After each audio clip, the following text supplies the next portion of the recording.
Member সাহেব বসে থেকে লাভ কি? আসামি তো সব কটা আপনার সামনে হাজির, তো তাড়াতাড়ি শুরু করেন না কেন? এই তোগে তিনজনের নামে এত রিপোর্ট কেন?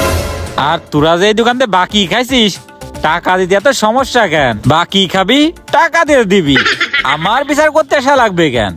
ভাই কিরাম কথা কাচ্ছে না, বাকি কি আমরা তিনজন খাইছি? গ্রামের লোক খাইনি, শুধু আমাকে তিনজনেরই বিচার আসছে কিসের জন্য? এই গান মারেছে ডিল কি আমার দিকেই মারলো? এই বিচার ডেকে তোকে তিনজনের বিচার তো হবে, তোকে তিনজনেরই। অন্য লোকের বিচার করবে কি করবে না সেটা মিজানের ব্যাপার। না মেম্বার, আমরা এসব মানবার না। যদি বিচার করতে হয় তাহলে বিচার সবার করতে হবে। যদি শুধু আমাকে তিনজনে বিচার করেন তাহলে আমরা মানি নেবো না। কি করিস রাকিব? হ্যাঁ, বিচার সবারই করতে হবে। বিচার সবার করবে না তো ছাড়িয়ে দিবানে? আগে তোকে তিনটের বিচার আনুক, তারপর সব এক একটা করে করবানে বিচার।